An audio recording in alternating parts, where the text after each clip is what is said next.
Salut les mazos. Vu que l'on est sur une lancée de thèmes un peu morbide, on va pas se cacher, alors pourquoi pas continuer avec la torture. Non, ça ne sera pas pour l'instant sur le Moyen-Âge, mais plutôt sur les techniques encore utilisées aujourd'hui. Ah, la torture, quel magnifique moyen d'obtenir les informations que tu veux. Ou simplement d'entendre ce que tu veux entendre. Mais la torture, est-elle toujours tolérée? 140 pays sur 197 pratiquent la torture ou le mauvais traitement dans le monde, selon Amnesty International. Ce qui fait beaucoup dans un monde qui se prétend moderne. Mais quels moyens sont utilisés? C'est ce que l'on va découvrir ensemble, main dans la main, dans la joie et la bonne humeur. Le banc du tigre. Le banc du tigre, ou comment se faire disloquer les membres inférieurs, vient de Chine et pratiqué par les autorités chinoises contre les gens pratiquant le Falun Gong. C'est quoi le Falun Gong? Déjà non, ce n'est pas un symbole nazi. Coucou Dolphy. Pour faire simple, c'est une ancienne discipline qui recherche le développement physique et spirituel, te garder en bonne santé, tout ça. Cela regroupe de la méditation et des exercices de mouvement lent. Mais pourquoi les autorités veulent la punir si c'est aussi bénéfique? Car le gouvernement chinois a mis des coups de pression au peuple pour rendre cette pratique payante, c'est totalement idiot, on est d'accord. Revenons au banc du tigre. Donc c'est un banc où tu es assis, le dos droit et les jambes tendues. Et n'oublions pas de sangler bien fermement. Un bon début de porno sadomasochiste. Par la suite, on te place de plus en plus de briques en dessous de tes chevilles pour les lever de plus en plus, jusqu'à ce que tes membres se disloquent. N'oublions pas bien entendu les tortures qui peuvent être faites en même temps, comme des coups, des bougeottes de cigarettes, des électrocutions, des pics plantés un peu partout en toi. C'est super, non? D'ailleurs, en 2002, une femme a été torturée sur un banc du tigre pendant 2 jours et 1 nuit. Eh bien, le résultat, c'est qu'à la fin de son supplice, on pouvait apercevoir ses os. On peut dire qu'elle s'est fait déboîter la coquine. La cellule froide. Déjà, ce qu'il faut savoir, c'est qu'elle fait partie des 6 techniques d'interrogatoire autorisées par la CIA. Elle est considérée comme une technique d'interrogatoire renforcée. On va pas se mentir, ça ressemble quand même à de la torture. Bon, comment la réaliser? Eh bien, c'est très simple. Tu arroses ton prisonnier dans un premier temps, puis tu le places devant un diffuseur d'air conditionné pendant des jours ou des mois. Un petit exemple? Allez, on y va. Ven Van Dai. Ouais. C'est une victime de cette torture. Durant la guerre du Vietnam, il a été capturé par la CIA, puis été enfermé dans une pièce, sans fenêtre et d'un blanc éclatant.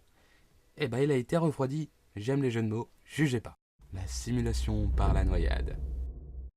Elle a été inventée au XVIIe siècle aux Pays-Bas. Cette technique consiste tout simplement à foutre un linge sur le visage de la victime et de verser de l'eau dessus. Le linge s'imbibe doucement d'eau et donc empêche ou du moins rend difficile la respiration. Elle est d'ailleurs nommée très sobrement par la CIA, encore cette coquine, cure par l'eau. C'est pas du thalasso, tu vas subir ta race, t'inquiète pas. Alors autre chose, il y a diverses manières de pratiquer cette petite torture, comme en rajoutant dans l'eau du piment. Je te cache pas qu'après tu pisses du cul. La gégène. Utilisée dans les années 1930 au Vietnam et pendant la guerre d'Algérie par les militaires français, le principe étant d'actionner les 2 petites manivelles comme un vélo et donc de produire de l'électricité. Trop simple, me direz-vous? Eh bien non, mon ami. Le principe est de placer les 2 petites électrodes sur le corps de la victime. Mais où, me direz-vous? Habituellement, les électrodes étaient placées sur une oreille et l'autre sur les chocobons. Le but étant toujours de soutirer des informations tout en dépassant le seuil de douleur propre à chacun. Devinez d'où ces informations ont été tirées, bande de sacripants. D'un manuel de torture français écrit par un colonel de l'armée. Et donc le livre s'appelle sobrement le manuel de l'officier de renseignement. La torture psychologique. Et j'aimerais pour finir vous parler de la torture psychologique, qui est pour moi une des pires.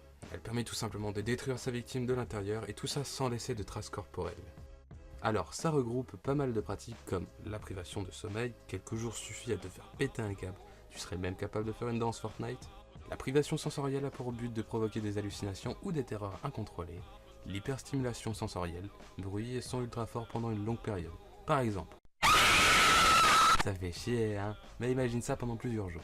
La privation de visite extérieure, la simulation d'exécution, l'interdiction de parler, l'obligation d'obéir à des ordres absurdes, voire contradictoires. Porter des vêtements féminins, avoir des relations sexuelles contraires aux attirances du détenu. Sérieux, porter des vêtements féminins.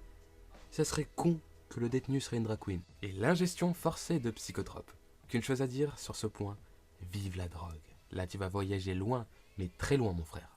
Petit instant prévention, ça fait toujours du bien. La torture n'est pas forcément physique, comme nous l'avons vu sur notre dernier point. L'harcèlement est aussi une forme de torture. Je sais que ça c'est simple à dire, qu'il faut en parler et tout ça, mais il faut le faire.